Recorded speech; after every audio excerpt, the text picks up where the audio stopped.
What is up, people? Welcome to PWF Empire Live on this Tuesday night. I'm not going to do the Tuesday thing. That's for somebody else named Jay.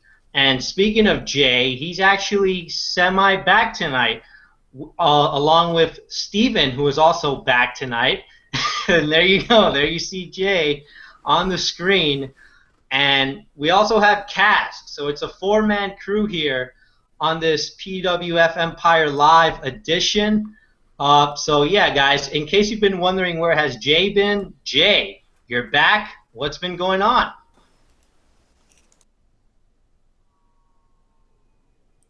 Jay's not back. What are you talking about? Yeah, that's is that a clone there? It probably is a clone. What are you talking about clones? We don't look anything alike. Eh, He always wears wrestling shirts on the show. I have a nice sweater on. His belt is on the right side usually. Mine is on the left. you're We don't look right. anything alike. Yeah, you look more corporate tonight. That's not you. You're definitely not Jay. Yeah, I actually am from the PWF Empire corporate offices. I've been reading some of the feedback that you guys have been getting for the show the last few weeks, and there have been a lot of customer complaints. And I'm here as like quality assurance to make sure everything is, good to go and up to standard. So I'll be observing you guys tonight, chiming in every now and again, just seeing how things go. But you're the moderator. Make sure the ship is on the right track and all that good stuff.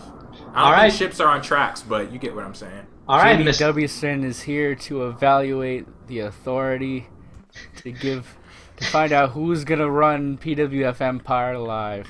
Yeah, Mr. Doverson. I was just about to say that. Like, you have a little new Oh, wait a last name minute. there Hold as on. well. Boom, there Oh we my go. It's God! complete.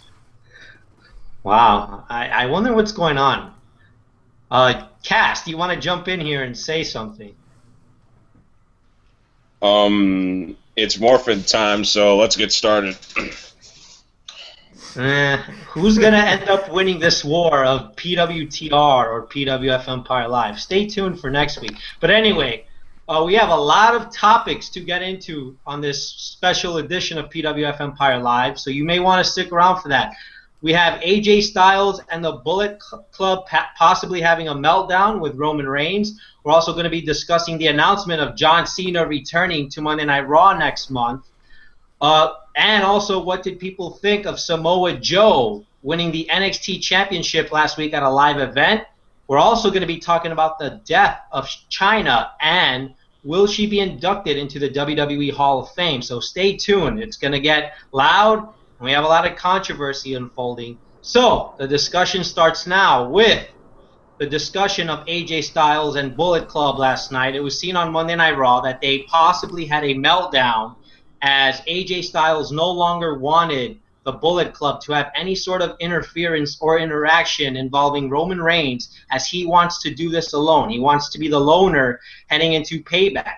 But Bullet Club keeps assuring the fact that they have AJ Styles back, that they want to support him, that they want to make sure it's even this Sunday, because they speculate that Roman Reigns has his buddies, the Usos, on his side, and they'll do whatever it takes to make sure that Roman Reigns retains the WWE World Heavyweight Championship this Sunday at Payback. We had the show end last night with AJ Styles making sure that the Bullet Club did not attack Roman Reigns, but they, of course, didn't listen. That led to Roman Reigns letting his emotions out on AJ Styles, and then AJ Styles countered with that, finisher that he has, and the show ended with AJ Styles and Roman Reigns both on the ground. So what a cliffhanger to end Monday Night Raw. Probably one of the best cliffhangers we've seen in quite some time. So guys, what do you think of this whole meltdown between AJ Styles, the Bullet Club, and Roman Reigns? What meltdown are you talking about, and what cliffhanger are you talking about? Because Exactly. all that happened was the same thing that's been happening, which is AJ Styles says, "No, they're not with me. Don't come out there," and then they do it anyway. I Are people who really wanted the Bullet Club happy with this? Because I feel like I talked about this 2 weeks ago when they debut against the Usos, and then since then there's been some development. they've had AJ Styles back, but really I feel like this whole introduction is a bit underwhelming. They keep being positioned in the mid card, and this almost feels like filler. And I can't figure out if it actually is filler or are they building to something bigger. What did you expect from the Bullet Club, them joining WWE? I was not expecting anything, but with the amount of hype these guys get, and this program in particular where they're joining AJ Styles, it feels almost like a Nexus invasion or a new Shield or something. It feels like one of those groups, but they're not being positioned as one of those groups. It feels like that's what it should be, but it's not being billed that way. It's just sort of that they're here and they're kind of beating up Roman Reigns from time to time. And I feel like the amount of hype is not present that I would expect or that people built these guys up as, or I don't know. I just feel like something isn't matching with what these guys should be being portrayed as.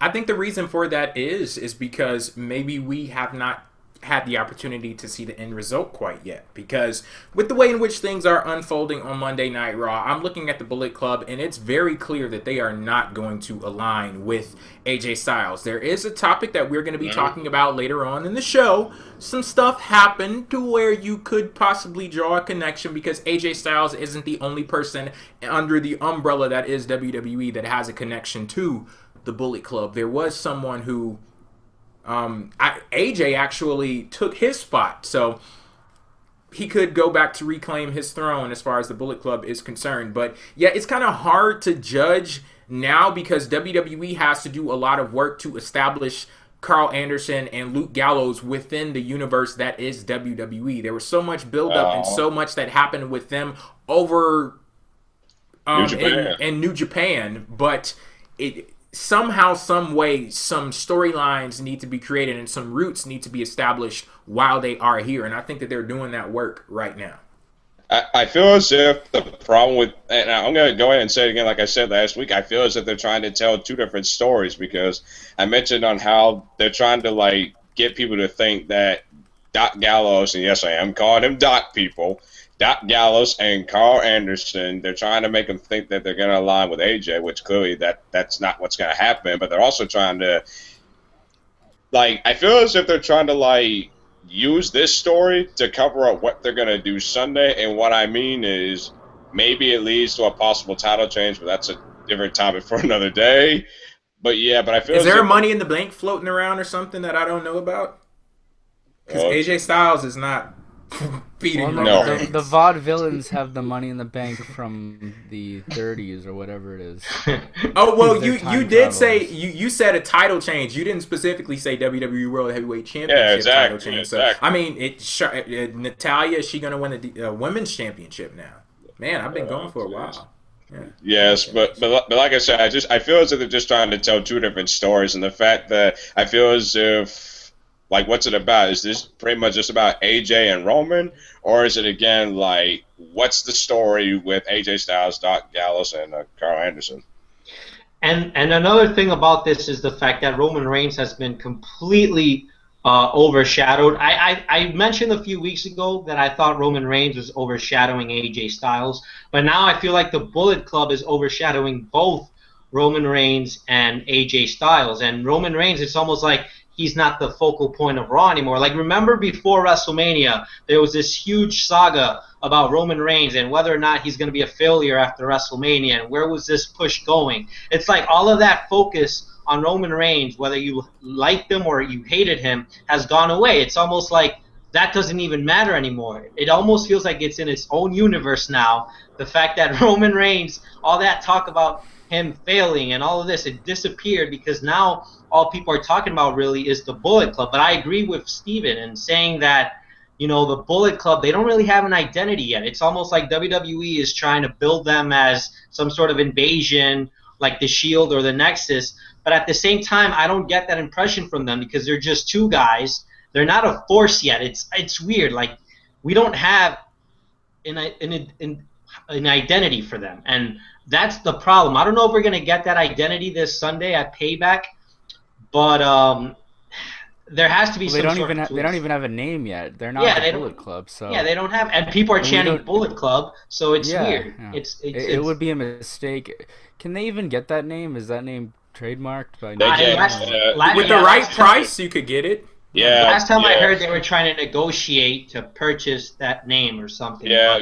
Well, you know, New Japan is definitely not going to give them the rights to the Bullet Club thing. Like, they already got Nakamura, so they're already bitter enough as it is. Yeah, so it's like we don't know what they are yet. We don't know if they're even heels or baby faces because that hasn't been brought up either. Like, they're helping AJ Styles, but AJ Styles is a baby face, but yet they're doing things in a heelish way. And I don't know if you should call that heelish because the fans love it. They approve of it. They cheer every time they attack Roman Reigns or the Usos. We're in a weird situation. Here's the question. Not the only reason. Do we need to have all of these questions answered within the first, 2 or 3 weeks that they're on the roster? Yes, and that's why Why? No. I legitimately feel, Steven, you remember when we talked about this. I legitimately feel like the first night they were there, they had to make a huge impact. Make it officially known who they are because that's what's ultimately going to succeed and make me care about them. But the fact that they've been used as kind of like just filler to get to Payback, and then that'll be the destination for all of this, they've done the 180. They've done the opposite, and I don't think they need to. They don't need to do it in 2 weeks. Yeah, I'm willing to wait, but the problem is this is not Vince Gilligan and Peter J. Gould writing this show, which are the writers of Breaking Bad and Better Call Saul. This is WWE, so I don't know if they're gonna give me a payoff. Like right now, it looks like we're in the middle of a storyline that's been planned out. Like this looks. Yeah. This looks like every week something new is unfolding, so this is like going somewhere. But I can never be sure because they've pulled this shit on me so many times that I kind of just feel like, well, if they haven't told me already, then I don't know if I can trust them. No, this is not going to be one of those Nexus things where they just throw bullshit at you every week and they just hope you don't think too far ahead to start to ask questions that need answers. It's clear that we're going to get some kind of payoff to this, and that may happen. There's a great chance it's going to happen at Payback. Is the payoff that Roman Reigns just beats them? Because I think that might actually. Heck no. No, see, the questions that are being answered right now, and I'm okay with the fact that they don't have a name because we don't know who they are, and that is okay. We don't know if AJ is going to flip, and in the end, it's just some master plan on his account where he's just, I don't know what's going on. I'm completely clueless. And then he just joins forces with them, and he flips that switch when he wins a championship. But I'm not saying that's going to happen. I'm saying that is an option. WWE wants you to question things like that. They also want you to question, is Finn Balor going to come into play in this? And is he going to come onto the main roster? Like, it's okay to not have all of your questions answered immediately. Like, as long as they give you something compelling to hold on to on a week-to-week basis, that's fine. And I believe that's what they're doing right now. But I don't feel like that's been like I don't feel like that's been something, like you said, compelling every week. I feel what Steven said. I think they're doing the same thing every week. They haven't told a story. They haven't. Yes, they have. They have. See, a few weeks ago, I was watching the show, and you were talking about how you didn't know why they attacked the Usos, and this isn't anything big. Didn't make an impact. I am quite sure in that moment where you were talking about that, you did not make the connection. They attacked the Usos. The Usos are the cousins of Roman Reigns. Roman Reigns happens to be on course for a match with AJ Styles. AJ Styles is a former leader of the Bullet Club. Like, that's 6 degrees of separation right there. I'm quite sure you didn't make that connection initially. But the problem is they attacked the Usos, who are irrelevant. Lucas.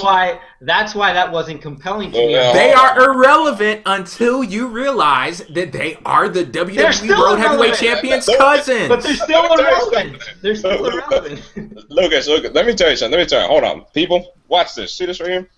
This is where we're at right now. This is exactly where we're trying to get. But anyway, here's the thing. I know who Doc Gallows and Carl Anderson are. I've seen their New Japan background. I've seen what they've done with AJ Styles all the way in New Japan, along with Bad Luck Fale, the Young Bucks, Tama Tonka. I've seen what those guys can do. I know who they are. I know what they can bring to the table. And with this, the way that they've been building towards a big payoff, I'm actually found it because, again, I actually had to keep this in mind when AJ Styles first came in. I was like, okay, even though I know who he is, I know WWE definitely sees something in him, and they're going to do something with him. I just have to be willing to patient, even though I know what he brings to the table to get him familiar with the casuals. That's exactly what WWE is doing right now, getting them familiar with the casuals so that way when the surprise does happen, they have some investment in it. Exactly. Mm-hmm. But what's supposed to be that surprise? We already got them to unite with AJ Styles, so you don't know what the surprise is. You don't know yet. I just feel the only surprise that I want to see is the return of the Shield versus the Bullet Club. If that's not where this is heading, I don't really care. Oh, so you're basically saying that this is just one plot point just to get to something bigger, basically, right? I don't know if that's where it's going because I don't know how Rollins is, but Rollins should be back soon. And the Bullet Club is kind of, I mean, like I said, I never watched it, but from what I ascertained, they're the type of guys that people want to see the Shield go up against. And I remember when the Shield were on top, I always thought they could build a whole division around these guys. They could make 6-man tags the new thing. And even Lucas, you suggested that after WrestleMania, you made this crazy prediction that was never going to happen. But you said that they were going to build the WWE around the Shield at post-WrestleMania. They could still do that with the Bullet Club here and with all these tag teams. I feel like they could still they could still bring back the Shield, and maybe they could get some more mileage out of those guys with the Bullet Club around. Because that's the thing that I always felt like when the Shield were around, they were missing one thing, and that's they didn't have a rival group. I mean, they had the Wyatts and they had Evolution, but the Wyatts were more like Bray Wyatt and his goons. Evolution was always a temporary thing to put the Shield over. They never had the Rock and Austin rivalry, or the Rock and Triple H, or Kevin Owens and Sami Zayn on a much smaller. They never had like this other faction to carry them to another year. That's why they had to break up. But now that the Bullet Club is here, I think that the Shield could actually come back, and we could actually see the Shield versus the Bullet Club, and you could still have the world title in that picture. You could still have Roman Reigns in that picture as the world champion. But I really want to see those two factions go head to head, and I don't care if it's AJ Styles and Finn Balor with those two other guys, or if it's just one of them. But see, here's the problem with that. You mentioned the Shield and all of their success. That's exactly what I'm talking about. I don't think you can compare the Bullet Club yet with the Shield, because the Shield on their first night in WWE, look at who they went out and targeted: John Cena and Ryback. They were involved in a main event situation. That's what they should have done with Bullet Club. I almost feel like they should have waited until Payback to make their big arrival and make headlines by taking out, let's say, Roman Reigns, and making it seem like they're going to help AJ Styles. But the fact isn't that what they're doing?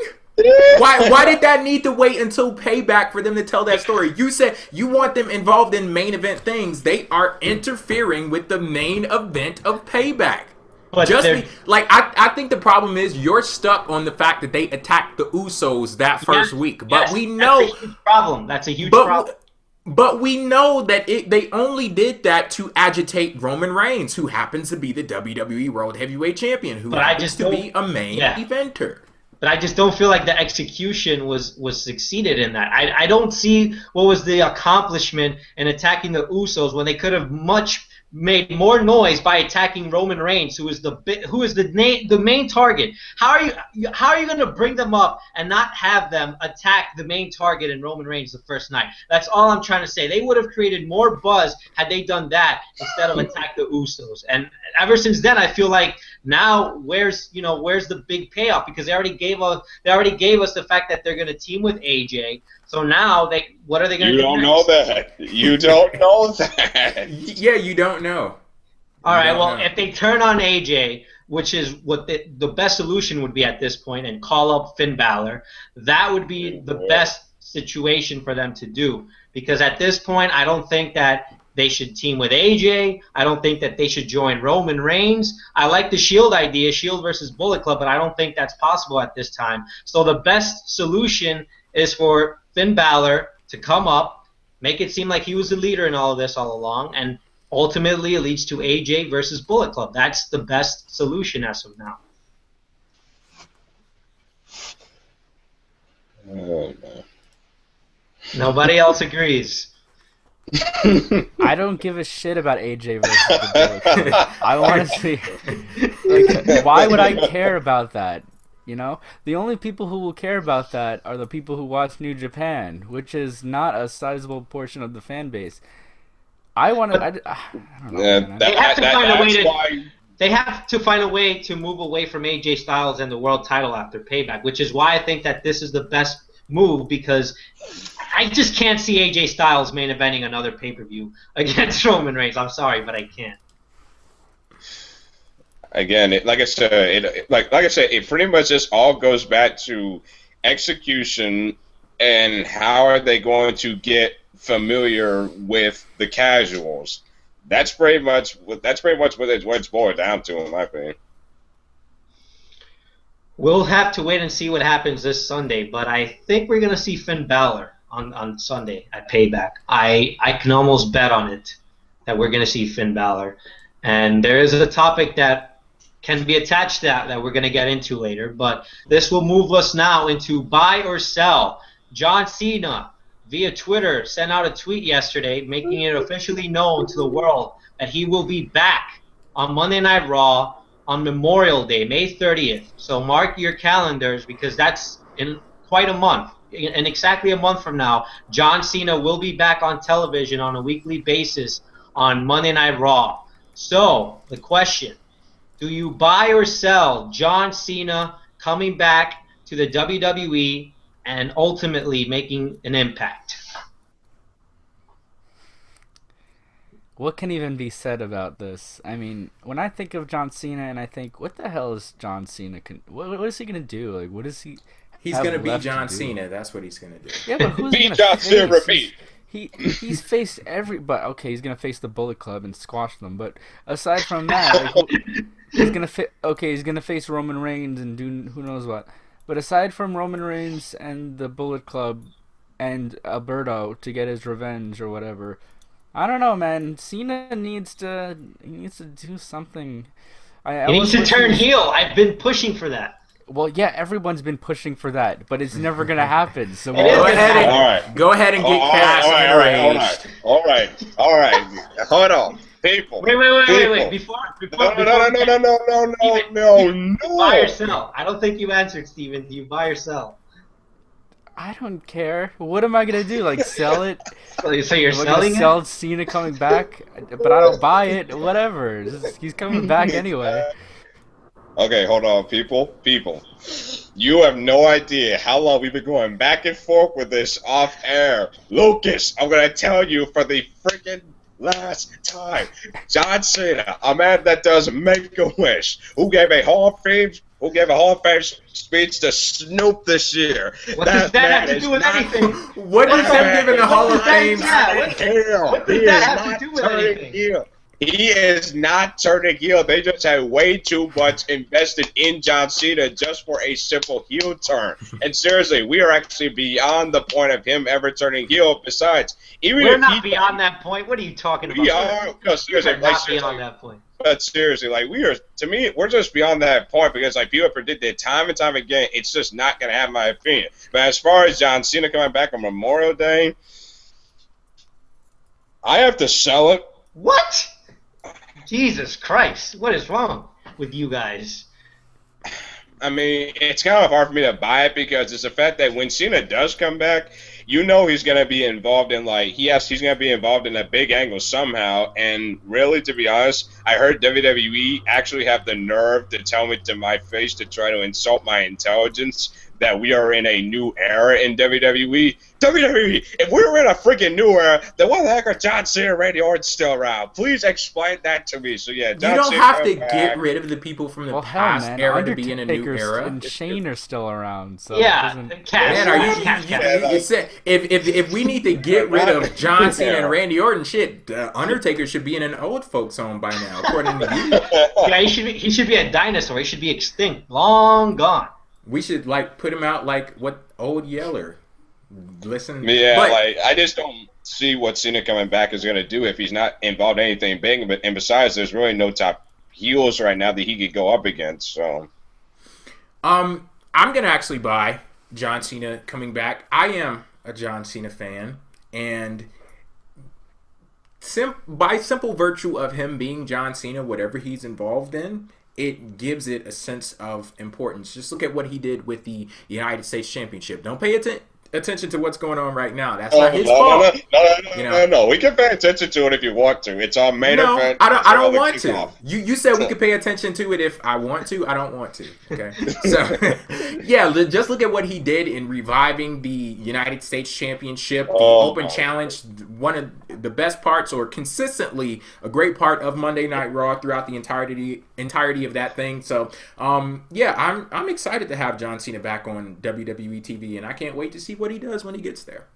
Yeah, I don't know what Steven and Cass are talking about, but John Cena coming back is an ultimate buy, especially with how this product has been over the last freaking 3 months. Ever since the year started off, we've had consistently bad Monday Night Raws, consistently bad build-ups to pay-per-views. This product needs a huge shake-up, and John Cena is going to shake things up John when Cena he comes back. back. Yes. The top baby. Exactly. Yes. Jay just mentioned it. Wait. Jay just mentioned it. Last year, who made the United States Championship relevant for the most part of 2015? John Cena. Who made the mid-card scene important? Who made Raw watchable? John Cena.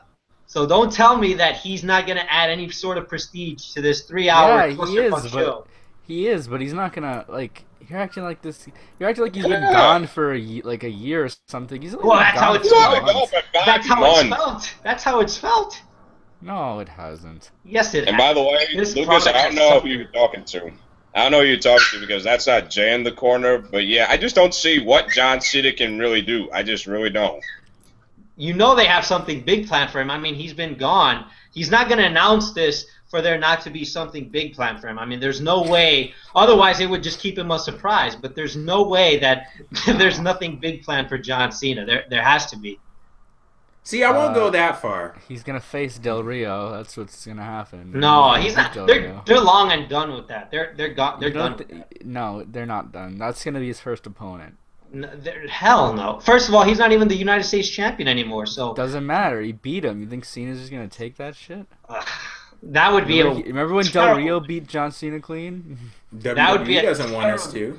That would be a terrible way to bring him back. But seriously, guys, John Cena coming back with the way the product has been, the lack of star power on this show, we need something to spark that interest again. And John Cena, you guys mentioned new opponents. Well, hell, he could face Sami Zayn. He could face Apollo Crews. He could face Baron Corbin. Did you not see what happened to Sami Zayn when he got into the ring last time with John Cena? That was an unfortunate circumstance. Kevin Owens injured him, damn it. It wasn't Cena. I'm trying to take away Kevin Owens' accomplishment. Might as well, because he's not no prize fighter. But to think Cena's going to be back before Seth Rollins, and he got hurt after Rollins. I mean, that's pretty incredible right there. That's insane. This guy's not a human being. Maybe we'll get John Cena versus Seth Rollins for the umpteenth time for the main event of Raw. No, that's not a good idea either. So I guess things are even for the first buy or sell here. John Cena. Buy for me and Jamie there. I didn't say I was selling it. I just don't care. Like, he was going to come back anyway. well, yeah, but I don't know. I guess I'm talking about in terms of the overall product, whether this is good for him or not. Well, no, then I buy it because it's always nice to have another star. But, I mean, I'm not jumping for joy. Like, it's just like, oh, okay, Cena's going to be back. Well, hell, that's how I feel. All right. What a mark. You said you're a John Cena fan, too. I didn't say I was jumping for joy, though. I'm nodding in approval. Not jumping for joy, nodding in approval. It's nice best job, for business. Nice job, Jamie. Thank you, sir. All right, next up here on Buy or Sell, we have Samoa Joe, who won the NXT Championship at a live event last week in Lowell, Massachusetts. Evan actually attended that live event, and he was in the building. I think Charlie was as well. Is that correct, Jamie? Yes, PWF Empire was full force. Well, not full force, but I mean 2/3 of the original trio for PWF Empire Live in the building. Witnessed the title change. That's good stuff. Yeah, so that's huge for them. I almost wish we had Evan here so he could give us what his thoughts were on that live reaction to Samoa Joe. But the question here is, should we buy or sell Samoa Joe winning this NXT title at a house show, at a show that wasn't even televised, and him basically taking it from Finn Balor? Buy or sell on that situation? I sell that. That's stupid. I agree. I watched Finn Balor beat this guy clean twice in a row, and then he wins. What is the narrative here? Weren't you just saying a few weeks ago on the show that there's this thing that exists in WWE, this sports mentality, anybody could be beat on any night? I never said I liked it. I mean, that maybe that's what it is, but the thing is, from an avid viewer of NXT, I know how close those contests with Finn Balor and Samoa Joe were, and it could honestly have gone either way in both of the matches that I saw with them. So Samoa Joe winning here for me. It sucks that I didn't get the opportunity to see it. I didn't get to, witness this live or actually on air, but I like the fact that it happened. I think that it was cool, so I'm gonna buy it. Yeah, I think I'll go ahead and buy this because, I mean, as much as it would have made more sense to have Joe pretty much win in Dallas. Yeah, that would have been the logical way. But I think what WWE, well, not WWE, NXT is trying to do is basically show the difference on how they are for the main roster, and also show that anything can happen again on No, that's not what this is. No.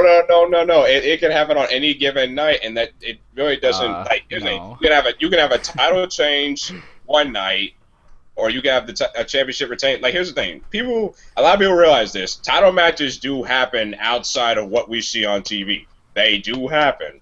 And 9 out of 10 times, they are a house show title matches. Wait. 9 out of 10 times they switch the titles at house shows? That's not true. What are you talking about? It's extremely rare for that. I said 9 out of 10 times it's going to be a title match as the main event, and there's not a title change. So at least you get to see sometimes. At least I didn't get to see a title change right here. But what I'm trying to say is the fact that at least it gives a lot of unpredictability to what can go on to a live crowd for a house show when they see a championship match. No, I disagree with both what you said. First of all, you said they're trying to be different. We all know they only did this because they need Finn Balor on the main roster. That's pretty much what it was. It wasn't like some master we're gonna be different here. No, Vince said, I need Finn Balor. Triple H said, okay, I guess I'll figure something out. And so that's probably what happened. And if Finn Balor doesn't come up, then I'll change my mind. But as far as I can see, that's what it was. Second of all, adding unpredictability to house shows, it's not enough. It's not enough because as far as title changes at house shows goes, it happens like once every 4 years. Yep. So that's not enough to make me sit at a house show and think the title might change. So it really doesn't do much for that. See, the thing is, this was a desperation call by WWE. They basically did not care about Samoa Joe. They basically just said, we need Finn Balor. They don't care about Joe. What? That's what this feels like. That's what they put more emphasis on the fact that they may need Finn Balor at the main roster than actually caring about, okay, we really need to change the title here in NXT to shake things up. Or maybe it could have been both. Maybe I'm wrong. Maybe it could have been both situations. Yeah, it could be both. Yeah. You're telling me that they did not care about a real, legit Samoan badass being a champion in NXT. Well, hell, they gave him the title at a live event. Yeah, so why didn't he win the title the other 2 times? Why did they job him out? Look, Samoa Joe was not jobbed out. Those were okay, fine. I'm using a little bit loaded words. Yes. But look, Samoa Joe was the guy who was undefeated for how many years in TNA? and he loses to this little guy, Finn Balor, Exactly. twice. We don't know what that show is on this program, so that doesn't count. That doesn't. I don't You have count. to look a little deeper than that, because there was something very interesting that was said during one of the matches or after one of the matches. I think it was Corey Graves. He said this was like I was about to say Samoa Joe versus Godzilla. King Kong versus Godzilla, and I think that when you look at it from that perspective, it shows how important that demon persona of Finn Balor is. The fact that Samoa Joe is so big, so dominant, full of so much badassery. The fact that they could put someone like a Finn Balor on the same level of a Samoa Joe, even though he may be much smaller than him, that increases the presence of that demon persona of his. And I honestly think that that's you're saying really that cool. you're saying exactly what Lucas just said, is that they're doing it to promote Finn Balor, not to... Exactly. No, Not that to is bring I up was Samoa Joe. I was doing that to respond to what you said about Samoa Joe being beat by a quote unquote little guy. But as I'm far just as Samoa saying- Joe, I'm not saying he lost all his credibility, but when he loses 2 times in a row to this little guy on his it's first not 2 big just matches, a little guy. It's Yes. Finn Balor. Finn the Balor to demon. me is not He's- credible. I don't look at Finn Balor and see like a threat. I look at Oh, Hold on, do you Thank watch? you. Do you even watch NXT? Do you even go here? No, Once he in a while. doesn't. I watched the specials. I don't count. Steven, so you and I His are on the finisher same boat. looks weak as hell. He beat Samoa Joe the second time with what? Was it a roll up? I forgot. It was a stupid victory, I recall. I only watch the specials too, so I'm glad I'm not the only one that does that, Steven. But You know back what, to Cass? I'm Remind like, me, disgusted and how did appalled Finn right Balor I beat him the know. second time? Because I remember Samoa Joe beating the crap out of this guy, and then Finn Balor gets like a little lucky win. That's and because you didn't Samoa know the Joe- story. And shouldn't that mean something though? Because it's not like he just beat him outright there. He won by the skin of his teeth.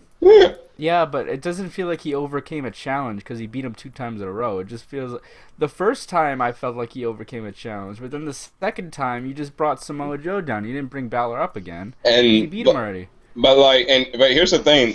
The reason why I say I buy this too is because remember the NXT Championship and the NXT Tag Team Championships. They're, as much as they talk about on NXT, and I debate this back and forth with myself every single day, and I keep having to remind myself, they're not on the level of the main roster championship. So the fact that it's a lower tier championship, like a developmental title that's happening in another brand and a title change can occur with those championships, I believe adds another difference from how NXT is from the main roster. let me ask this question. This will probably settle the score here. What is being talked about more after Samoa Joe became NXT champion? Oh, we're going to get Finn Balor on the main roster. Or are people talking about how wonderful this is that Samoa Joe is the NXT champion? We Please can't even answer talk that about question. that with you because you don't watch. No, but answer the question. I'm not talking about your team. Answer the question as a whole. What's being talked about more. You know it's But being talked about more. no, that is a false equivalency to even make it seem as if those two things are on the same level because They one are. relates to the main They are. roster, one relates to the main roster, and the other relates to And NXT. NXT.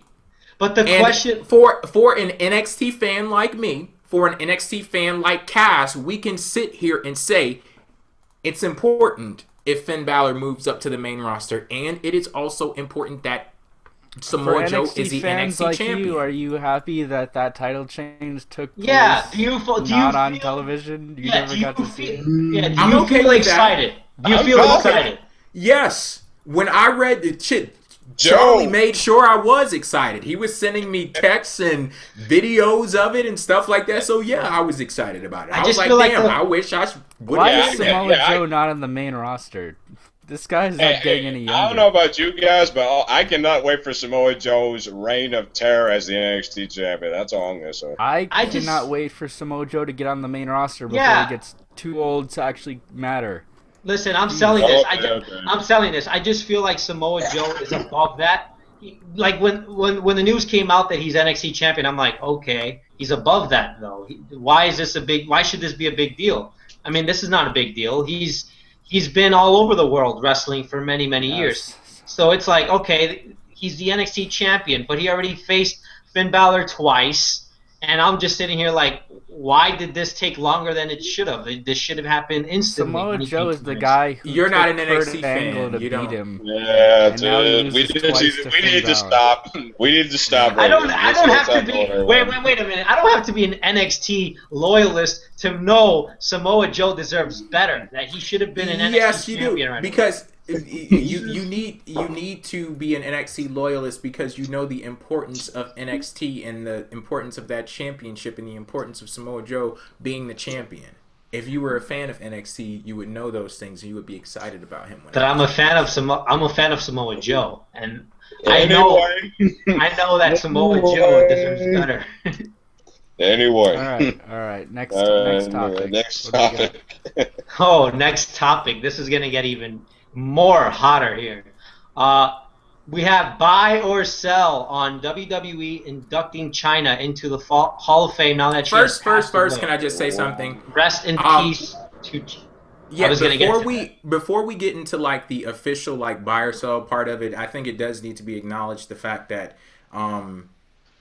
like Chyna was a trailblazer in WWE, and I'm gonna go to this tweet from it was from Mikaze. That's Sasha Banks' fiance, and he's also a seamster in WWE. I don't have the exact wording of the tweet, but he basically said that when you saw a female come to the ring as a bodyguard for two badasses, you knew like that was important. You knew that that was like a very impactful image. And for me, growing up watching WWE, I started in 1999, and just knowing who Chyna was back in that day, it had an effect on me, not just as a wrestling fan, but as a person overall. Like, I could honestly say that Chyna is a big reason why I sit here today as a friggin' feminist, pushing for equality between men and women. Just knowing, like, what the tweet said, the fact that you had a woman who is coming out being a bodyguard to two badasses, that was crazy. And say what you want about Chyna and what she did in WWE and her time outside of WWE, but the fact that I was a kid growing up and I had that figure be a great representation of something that I want out of the world, like that equality, and you have this strong fighter, the trailblazer in Chyna. She did a lot of great things, had a great impact on a lot of people around the world. And to Chyna, the wrestler, Chyna, the person, rest in peace. That's what they're going to be saying. Rest in peace, Chyna, after Donald Trump becomes president. Wow. Damn, that was a good one. I have to admit, that was a good one. Holy shit. Anyway. Yeah. This is another one they're too late on, much like Samoa Joe. They're going to finally induct her when it's too late. That's a shame, right? Yeah. Like it pretty much is, because again, it goes back to a situation of career choices. Like, okay, I'm just gonna be front with everybody here. Again, I did not grow up in the Attitude Era. I did not see what Chyna was able to do. I mean, at that age, I was barely old enough to write. But still, yeah, I didn't see Chyna for what she was, and that's unfortunate for me as a wrestling fan. So I had to go back on the network and watch some of her stuff over the years. And I gotta say, from what I saw, like I said, it sucks that I missed it. And rest in peace, Chyna. Definitely for me, knowing at least watching what she did, a real woman's wrestler, in my opinion. But yeah, it just goes back to career choice, and it does suck that it had to come when she is no longer with us. Because for me, it's just like it's weird, because I commend WWE for doing like the graphic at the beginning of the show and the video package. Like, that video package was excellent by the production team. But it's like, I felt as if that wasn't much of a classy move. And the reason why I said, like, for me, I didn't think it was too much of a classy move, because it's just like, if this is a classy move, like the woman, I saw what she did. Like, the woman literally goes on the internet, basically says that she wants to make amends with WWE, and then she said something, then they said something. Like, she went to to try to tell Triple H sorry at Piper's funeral. So to me, the classy move would have been like, just trying to make amends with her and actually just trying to acknowledge her career. But I feel as if it's a situation where WWE, they just threw the video package because they knew they were going to get squashed if they did not do it. It's very tough for me to talk about this subject because I know a lot of what happened between WWE and Chyna, and it's very easy to sit here and point fingers and tell WWE what they could have done, what they should have done, but let's not act as if, and it's so tough for me to sit here and say this because I know the natural inclination for a lot of people is to put anyone that passes away on a pedestal and absolve them of all of their sins, all of their wrongdoing, and everything is everyone else's fault. But the fact is, and I'm just going to call a spade, Chyna made it very difficult for WWE to reach out to her. Because when she goes out there and she says things like, I was abused by this person and this happened to me and that happened to me, and then the fact that she did a porn parody with characters that were supposed to be Vince and Stephanie. So yeah, if we were in there, it's hard for us to say what we would do in those positions because if we were saying, we'd make amends with her, of course I would do that because I wouldn't want to be bitter. But us saying that, it doesn't have any ramifications. Like anybody can sit there and easily say that, but the fact is, she did make it very, very difficult for them to open up the gates for her, and I mean it just is what it is. It sucks that it took her passing for her. She went acknowledged by WWE, but I don't know. But it's a tough situation. It is, but as far as the buy or sell, I mean, I don't see them ever putting Chyna in the Hall of Fame, unfortunately, just because of that. Well, I don't know how I feel about this, but before I say anything else, I do want to bring up an interesting post that Mick Foley put on Facebook regarding Chyna, and here's what he had to say. Being inducted into the Hall of Fame was one of the greatest nights of my life, referencing himself, but it doesn't define me. Don't let it define you. So basically, he was saying this to Chyna at some point, and he went on to say, you're a legend in our business. No one can ever take away from you the things you've done.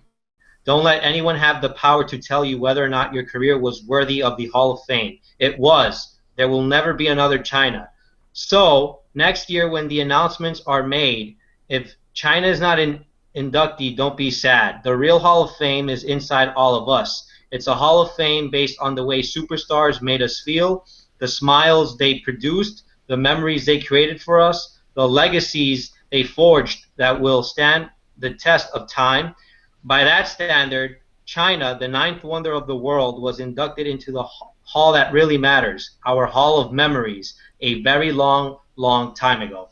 So that's friggin' perfect, and it sums up my thoughts on the Hall of Fame completely because, I'm not saying this as like a rhetorical thing to like make fun of people, but like, I don't know why people care so much about the Hall of Fame, and I'm very interested to find out why.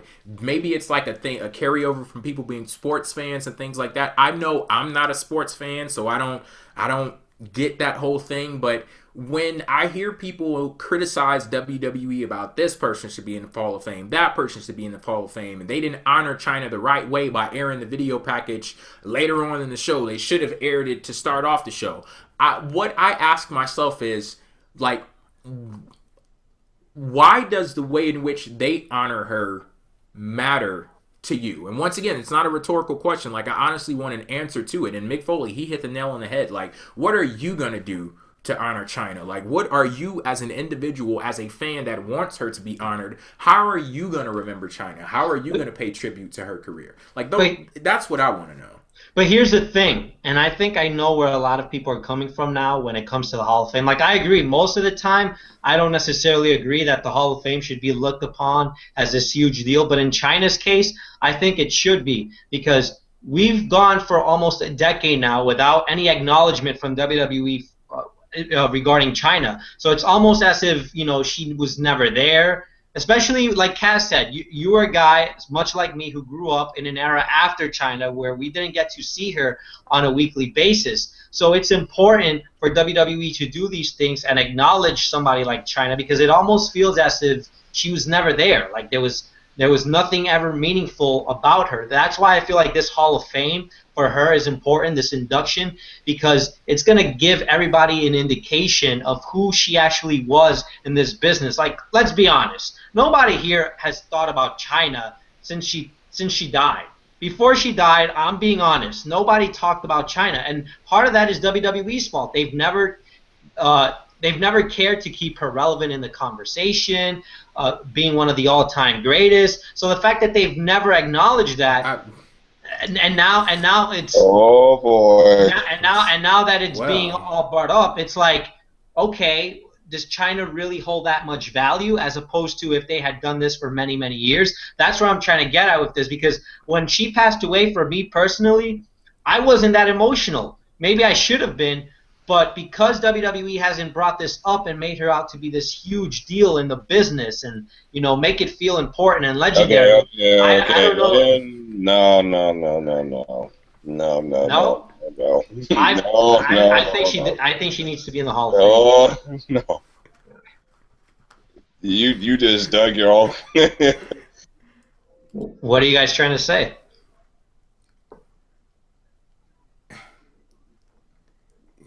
I don't even know what I'm trying to say.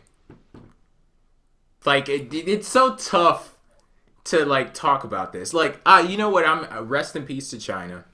That's all I got. I'm not saying that I don't care. What I'm saying is WWE should have made acknowledgement of her over the years, because now it almost makes them out to look like the assholes here. But Lucas, it does come out to make them look like the assholes. But again, we're not in their position as a multi-million-dollar corporation. That's sometimes I think, and I know we might be going a little out of time, but I think that's sometimes where we as wrestling fans, like, we just gotta like look at the overall spectrum of things. Like, would it have been nice for me as a fan, as a wrestling fan, to actually get to know Chyna a lot better, since I didn't get to see her when she was actually at her, like, when she was her strongest? Me, to remind you, in the era that was definitely the strongest, in the Attitude Era. I would have loved to see her, like, over the years, showcase her.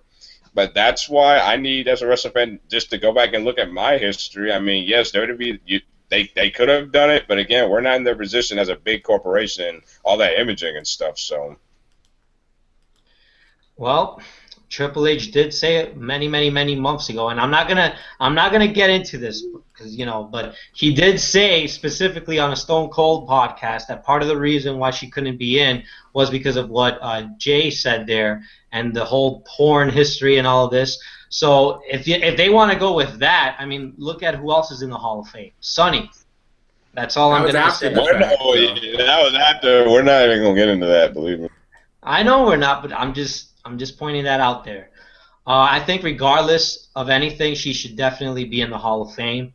So that's all that really matters. She needs to be in the Hall of Fame either next year, within the next 5 years. She needs to be inducted, and rest in peace to one of the all-time greatest. It's unfortunate that I never got to live her prime or anything like that. But again, hopefully she's acknowledged. Anyway, that's going to transition us now into the final topic of discussion here. We had Stephanie McMahon return to Monday Night Raw last night, interrupting Shane McMahon at the start of Monday Night Raw to announce that Vince McMahon this Sunday at Payback will be back and announce who will have full control of Monday Night Raw between the two siblings. Will it be Shane McMahon or will it be Stephanie McMahon? And what happens next? I'll tell you what happens next. I got 2 words for you. Brand split. No! That's not happening. First of all, no. That is not happening. I wish we could end the show here, because I don't even want to dignify this nonsense with the discussion. Fuck this whole thing. You can't have this guy lose to The Undertaker and then have this angle. I don't give a shit who runs Raw. I just don't want it to be Shane McMahon because he lost. I'm tired of being played with. Like, this is just annoying. Like, seriously, it is kind of annoying because, again, I feel as if every time Shane is on, as much as I love Shane O'Mac and what he's been doing, I feel as if every time he shows up on that screen, my intelligence as a wrestling fan gets insulted because I'm, like, still sitting there.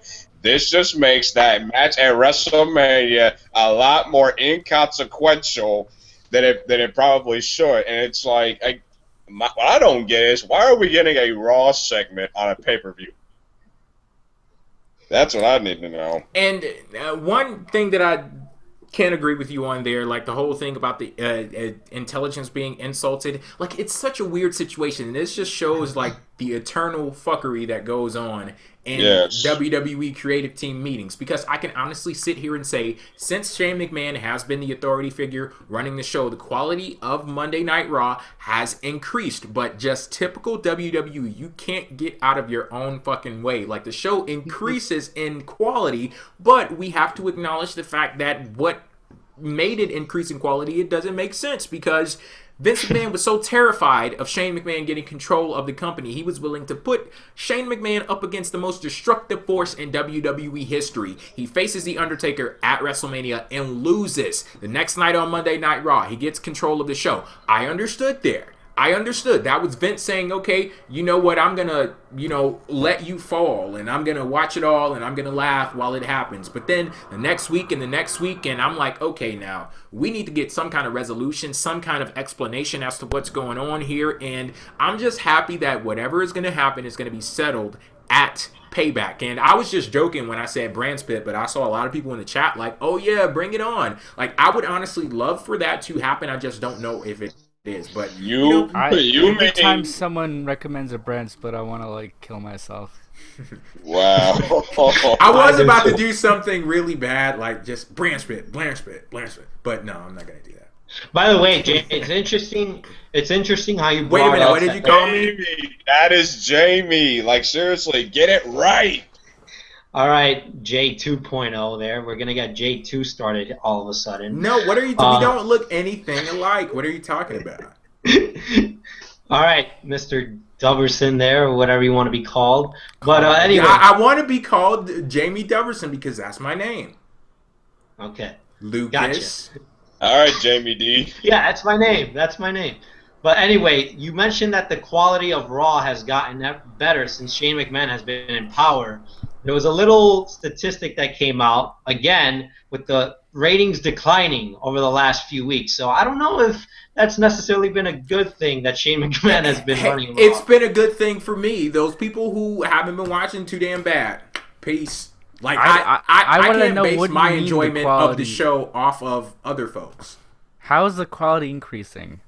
Okay, here's how the quality is increasing. Because the Authority, as much as I like Triple H and Stephanie, it gets to a point where it's like you want to bang your head against the wall when it comes to the heel authority figures. I was talking with it's not that Shane is there, it's that the Authority isn't there. No, it's with Shane also. Let me explain myself. I'm going to get to it. With the Authority, you look at like with these heel authority figures. I was actually talking to Charlie about this not too long ago, and the topic came up of it's like this weird thing that happens when you have heel authority figures when they intentionally try to sabotage the show. Like, their whole thing is they don't want fans to be entertained. They want you to be pissed off, and they want all of these crazy things to happen to where you're not entertained. Shane McMahon comes out there and he actually gives praise to people who are having good matches and going out there and doing what they're supposed to do. You also have Shane McMahon delivering consequences based off of things that occur. I am the type of person that, I want to go for a complete overhaul of the status quo in WWE, some radical shit. Like, okay, if you're in a feud and you have a title match coming up and you interfere in a match and, your ass is getting stripped of that title shot, I want, like, consequences for DQs and countouts and things like that. Mm-hmm. I'm quite sure WWE is never going to go that far, but I really loved what Shane did a few weeks ago with Kevin Owens, where Kevin Owens, you could say that, because he lost his championship championship, he was automatically owed a rematch. But Shane was like, you know what? You attacked Sami Zayn last week, so instead of giving you a rematch that you're owed for the title, I'm going to put you in a match as a punishment and have you earn something that was supposed to be yours already. And as a heel, Kevin Owens getting that punishment and then him getting kicked out of the building, I like that. It does something to establish order. And that and a lot of the other stuff that Shane McMahon has done, just the way in which he like the positivity that he brings and just having a face authority figure there, I think that it's really cool. And I feel like it's the same show. It's just that the roles are opposite now, and instead of a face authority, instead of a heel authority, it's now a face authority feuding up against all the heels. It's kind of like the same thing, except the roles are reversed. I don't know if I like that. I mean, at least like I said, I don't have a problem with Shane running Raw. I've just been pretty much wanting from WrestleMania just good continuity when it comes on a week-to-week basis. And even though Shane McMahon, he did not win the match, at least that's what he's pretty much been doing. But again, how much would this mean if Shane McMahon actually won at WrestleMania and we weren't sitting here like questioning, like, should he be in power? Like, this doesn't make any sense. And I'll be honest with you, I like Stephanie, but honestly, seeing her back this Monday made me realize I definitely do not miss the Authority promo. Yeah. Like seriously, when she came out, it just felt awkward. It looked like seriously, we always talk about Stephanie being like a good mic worker. You listen to her material, it never changes. Yeah, hold on now. Wait a minute. So we have Shane McMahon and Stephanie in the ring, and you use the word awkward to describe Stephanie? Wait a minute now. Like I like Shane McMahon as the authority figure being there, but it's just weird. Clearly Stephanie got her charisma from her daddy, and Shane got it from his mama. So that's all I'm saying. But it was just weird to me. But Shane, that's still my homeboy, though. It almost feels like there's an asterisk next to Shane McMahon right now, because it's like, what the fuck? That's how I feel like when I watch Raw every week. Like when Shane McMahon comes out, I'm like, are you really in charge? That's the impression I get every time I see him on TV. So I'm glad that we're finally gonna get some sort of continuation of this from WrestleMania at Payback. It took them a month, which it really shouldn't have, but I guess now they want to do it, and whatever. I guess they're trying to set up a big summer storyline, which is why they delayed it for a month. But yeah, Stephanie McMahon coming out there last night, that was awkward.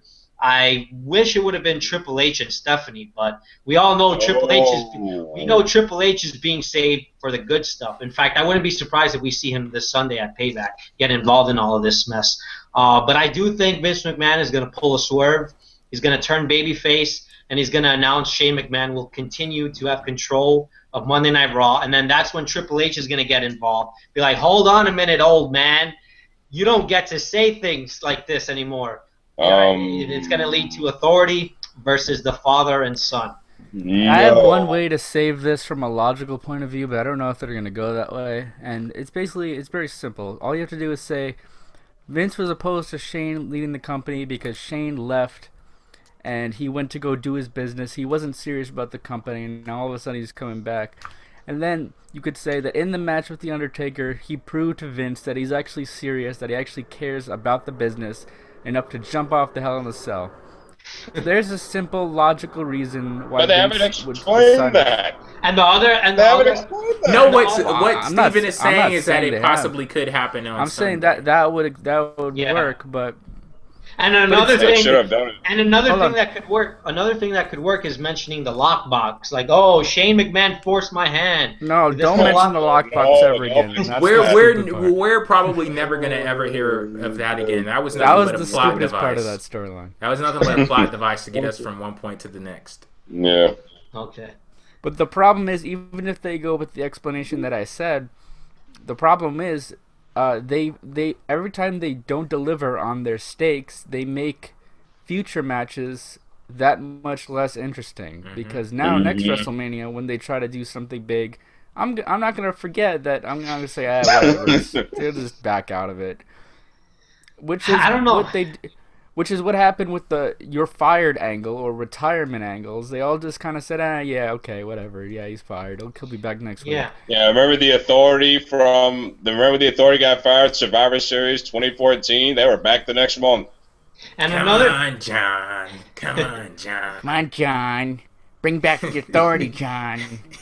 That's a great... Wait, Steven has the best Seth Rollins impression. Holy shit. But seriously, though, another thing about this whole storyline, I feel like they've taken the prestige out of this whole control, this power struggle, because I almost feel like now, who gives a shit? You know, like a month ago, they have to do something really big at Payback to get my interest back. I mean, don't get me wrong, it's the right step in the direction, but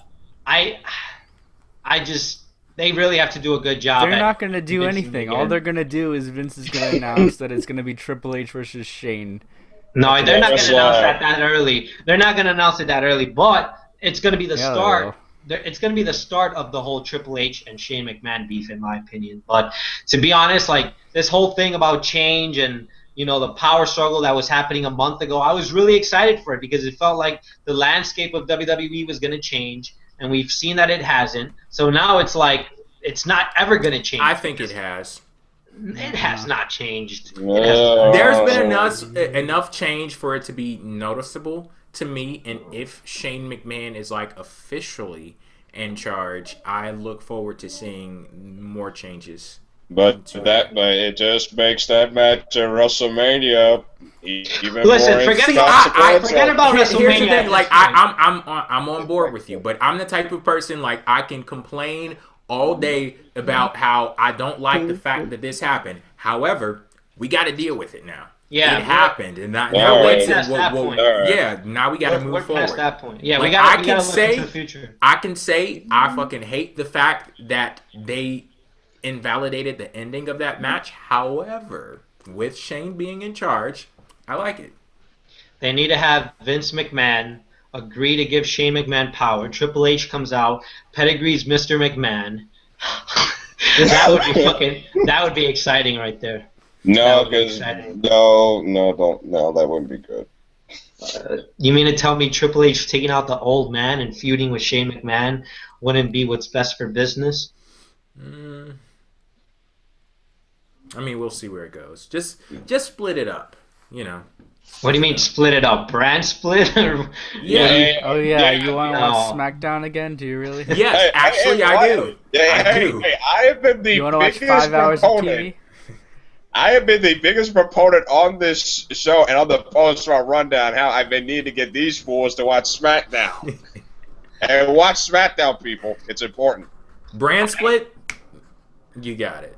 I almost feel like, now that I think about it, he might not even announce who gets control. Maybe he might just say both of them fucking control Raw at the same time. Some crazy scenario like that I could see unfolding. Like, you both get control of Monday Night Raw. And everybody's like, what? And then he just walks out the ring. And it's like, what? Or like Shane runs Raw and the Authority runs SmackDown. He's going to say some weird crap like that, but I guess we'll have to wait and see. I do admit it adds hype to Payback, a pay-per-view that needed more hype, and this definitely brings the entire hype for Payback now. I don't know if this will close this show because it might even be that big of an angle where this might be. It won't. I'm just trolling, but don't be surprised. It involves the McMahons, so when it involves the McMahons, it might be something bigger than the actual world title match. And that's all I got to say about that. Now, we're going to get into some Payback predictions here. Let's see if we can run this down pretty quickly. We have Kevin Owens facing off against Sami Zayn this Sunday at Payback. Give me a winner. Who do you guys see winning between Kevin Owens and Sami Zayn? No finish. Sami Zayn. That's it. Kevin Owens. Sami Zayn. You guys actually see, real quick, a finish to this match? See, Yep. I don't predict no finishes. It can't be a no. It can't be a no finish because this feud has been going on for too long. And Payback, I'm not saying that it can't be a no finish. I'm just saying I don't predict it unless it's like fuckery in the main event scene. Okay. I think this has. one. Yeah, all right. Next one. Cesaro versus The Miz for the Intercontinental Championship. I hope it's Miz. Miz. Cesaro. It's Miz. Gotta be Miz. I'm loving the Mizannins. Yeah, Miz is going to retain. I think he has a lot going for him right now, and it needs to continue. So I think The Miz will retain. Charlotte versus Natalya for the Women's Championship. Charlotte. Even though she shouldn't be champion now, but whatever. I'm going to go on a limb here, and I'm going to say Natty is going to win. I think WWE is going to that limb is breaking right now. It's cracking. Yeah. Hey, Bret Hart's going to be there, so who knows? He doesn't even want to be there, so. All right. We have Enzo and Big Cass facing off against the Vaudevillains. I am so looking forward to this match. I'm going with the Vaudevillains. I'm going with the Vaudevillains too. Yeah. Unfortunately. I got the Vaudevillains as well. Ryback versus Kalisto on the pre-show title match. Kalisto. Person that's going to win this match is me because I'm not watching. Same here. That's my prediction. I don't care. So there you go. We have Baron Corbin facing off against Dolph Ziggler. Baron Corbin. Yep, Baron Corbin. Squash match. Hopefully Baron we get Corbin. some nice non-mic work out of Baron Corbin. He's been tearing it up lately. Good stuff with him. I like the on Monday Night Raw where he had like somebody in the audience said he sucked, and then Corbin looked at him and was like, "This is for you, stupid," and hit Dolph Ziggler at the end of days. That was good stuff. I love me a non-mic worker. Chris Jericho facing Dean Ambrose. Jericho. Chris Jericho is going to win, and then the next night, Dean Ambrose is going to become the #1 contender to the WWE World Heavyweight Championship. I'll go with Jericho because WWE doesn't care about the Ambrose Asylum. Jericho. Dean Ambrose. I think if there's anybody Jericho's going to put over, it has to be Dean Ambrose, I guess. So Ambrose. All right. Jericho will put anybody over. Shit, he put Fandango over. Well, he didn't put AJ Styles over. I mean, what the hell was wrong with that? Well, yeah, that's... All right, and now the main event, the WWE World Heavyweight Championship match. AJ Styles, the contender, facing Roman Reigns, the champion. Roman Reigns. I'll be optimistic here. I will say Styles. I'm being optimistic when I say Roman Reigns. So. You could be optimistic all you want, Cass. AJ Styles is not walking out of Payback as the new world champion. I'm sorry. Hey. And if he does, I'm going to complain because that's going to be dumb. Yeah, I'm going to complain too. I think we all are. AJ Styles is not ready to be champion yet, and I don't care. Listen, for those we all aren't, because there are going to be people who really want that to happen. Yeah, that's what I'm saying. To because people don't care about logic and shit making sense and all of that good stuff. When it's somebody that they like. So. Hey, they don't want none. So. Final thing here: will there be a double turn at Payback? And by that I mean, will Roman Reigns turn heel and the Bullet Club turn face? No. Well, why would you even bring that up? No. Lucas always has to throw out a conspiracy theory. Like that people, seriously. If Roman Reigns, actually doing the Make-A-Wish stuff at ringside this past Monday does not tell you that the company stuff an item, I don't know what is. That man is not turning heel. I mean, if he went over to ringside and, instead of shaking the hand, bam, that's like a... I'm getting sick and tired of these, this guy's got to turn heel to get over, or John Cena's got to turn heel to go. Seriously, they do not need to turn heel. They are fine the way they are. Can we please just Roman Reigns actually does need to turn heel. All right. If they want it to be over anyway. Yeah. I'm gonna do this cool thing here. We're gonna describe Payback, the overall build up to Payback, in 3 words. Who wants to start it off?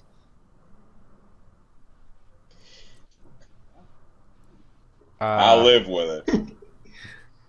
That's 4 words. 4 words. I'm sitting here like... I'm gonna live. I'm just... Fine. Fine, I'll There's do no it. payback. There's no payback. That's it. That's a good one. I like it. Here's mine. Could be better. I've been intrigued. What? Well, we are not getting it. No, we are not getting it. I feel like how you must have felt when I was saying that WrestleMania build-up was good. Yeah. We need the original Jay back because I don't know what this guy is talking about. What are you talking about, original? Logan. What are you talking about? Don't worry, we'll take him off air and we'll explain the whole thing that you're an intern and we'll distinguish. I must be high. Somebody please, wake me up. Yeah, we've been getting some complaints about that too. Speaking of that, you have a quote-unquote random drug test after we get off of air. So, yeah. Which I will pass. I've been watching the show. I'm not too sure about that. Oh, look at Steven there wearing a Nexus shirt. I was wondering if anyone would notice that. No. It's a CM Punk Nexus shirt. Look at that.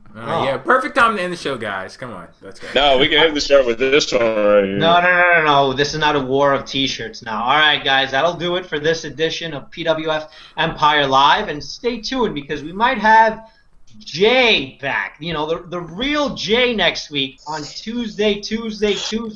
Who knows what's going to go down next Jay was supposed Tuesday. to be out for 9 weeks, but he's coming back after 5 weeks only. He pulled a John Cena, damn it. It's awesome. All right, guys, that'll do it. Peace out.